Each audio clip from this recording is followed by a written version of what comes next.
to show you specifically how to remove negative items from your credit report. And I'm talking about everything from collections to charge-offs to repossessions to foreclosures.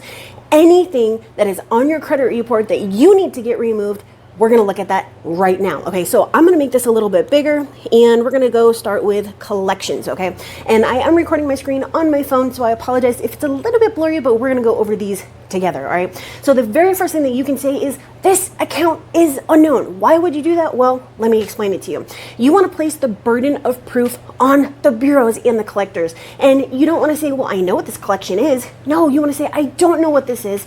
Give me the proof, give me my signature, give me something that verifies this account. So remove for unknown collection, and this is going to be for third-party collections. This is going to be for your medical accounts. This is going to be for your utility accounts, apartments, so on and so forth. Do not use this for portfolio recovery, Midland, so on and so forth. You understand and know the difference, at least I'm assuming that you do, between a debt buyer and a third-party collection, okay?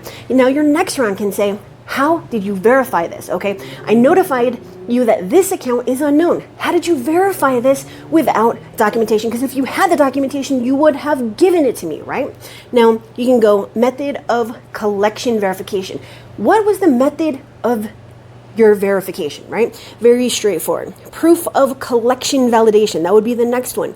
Furnish immediately the signed contract or remove this account. So as you can see, these are very straightforward, but these are the dispute reasons and the way that you can progress. That's why it's called dispute progression, from one thing to another. Now, if you don't have collections, if you have late payments, you have bankruptcies, whatever, stay here with me. We are going to get to that, okay?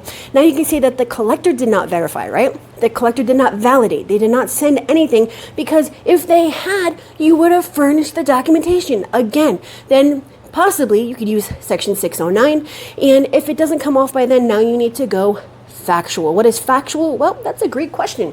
You can use the information directly from your credit report, the dates, the balances, so on and so forth, to remove the negative item, right? So in the event of a collection, you can go after date last active. Now let's move over to charge-offs. And I'm gonna, sorry that my hand just went in front of here. We're gonna do charge-offs. So date of last activity. You need to remove this account because there's 3 different dates under the date last active. Remove immediately.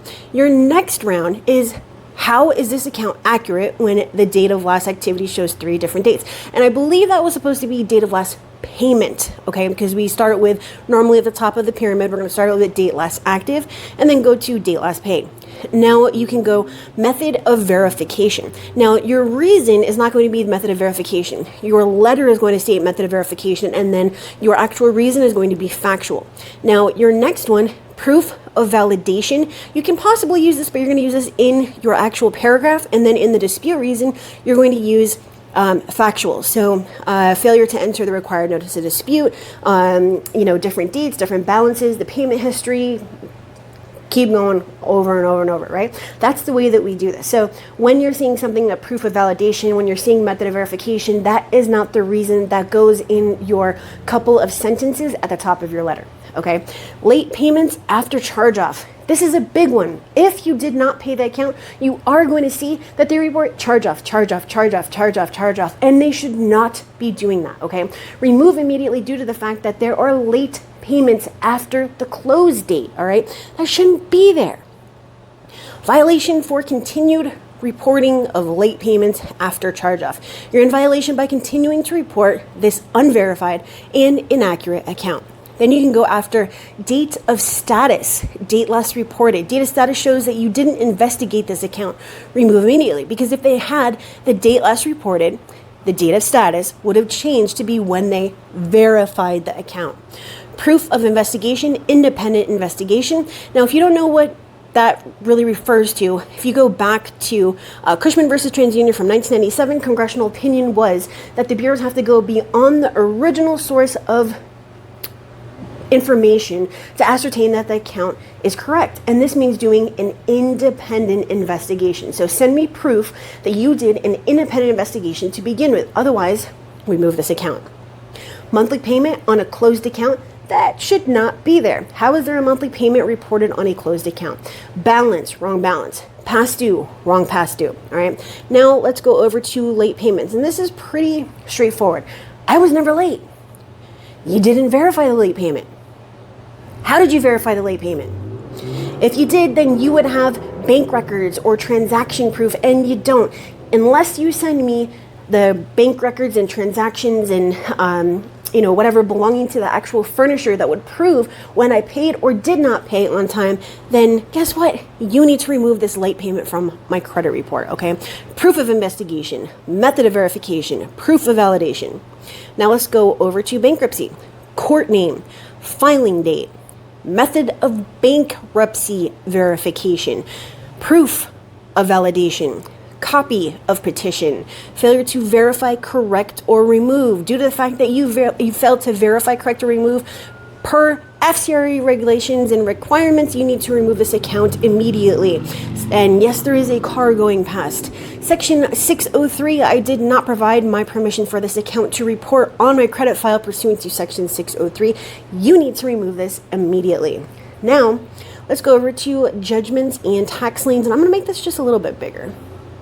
Okay, filing date inconsistency. I remove all tax liens and judgments mostly with this one reason. Judgment, court name, documentation, plaintiff, failure to provide documentation, proof of judgment investigation. Let's go over to identity theft. Not mine, obviously. Prove it's mine.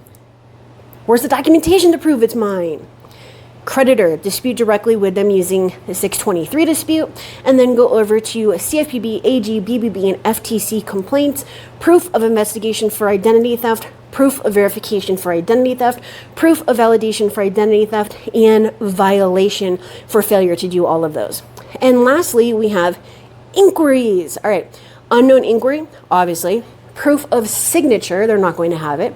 Proof of inquiry verification, creditor inquiry dispute, bureau creditor didn't validate, bureau proof of validation, and illegal inquiries, continuing to report the inquiry in violation of my right to remove immediately, and then CFPB, AG, BBB complaints, and then you can use Section 604.